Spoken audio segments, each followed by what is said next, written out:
பையன் நானும் வேலைக்காக வந்தோம். பையன் வரேன்ட்டு கூட்டிகிட்டு போனாங்க, ஆளே காணோம். ஒருத்தவங்க கொண்டாந்து இங்கே விட்டாங்க. பார்க்குறக்கு ஆள் இல்லைன்னு இங்கே கொண்டு வந்து விட்டுட்டு போனாங்க. நான் இங்கேயே இருக்கிறேன். ஹாய் ஹோமிஸ், நம்ம எல்லாருக்குமே தெரியும் இன்னும் கொஞ்ச நாளில் தீபாவளி வரப்போகுதுன்னு. நீங்கள் எல்லாருமே புது ட்ரெஸ் பட்டாசுன்னு வாங்க ஸ்டார்ட் பண்ணியிருப்பீங்க.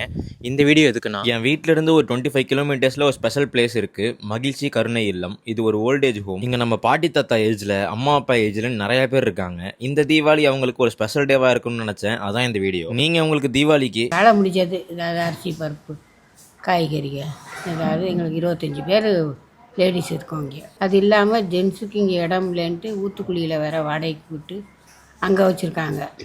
இந்த இடம் கட்டுறோம் பார்த்தீங்களா, அது கட்டினோன்னா அவங்களையும் இங்கே கூட்டிகிட்டு வருவோம். நான் இந்த வீடியோ பார்க்குற எல்லாரோட சப்போர்ட்டையும் எக்ஸ்பெக்ட் பண்ணுறேன். அவங்களோட டீட்டெயில்ஸ் ஸ்க்ரீன் அண்ட் டிஸ்கிரிப்ஷனில் தரேன். உங்களோட அன்பு அவங்களுக்கு தேவைப்படுது. ஸோ மறக்காமல் உங்களால் முடிஞ்ச கிஃப்ட் அவங்களுக்கு கொடுத்துருங்க ஹோமிஸ். மகிழ்ச்சி இல்லத்தில் மகிழ்ச்சியாக இருக்கும்.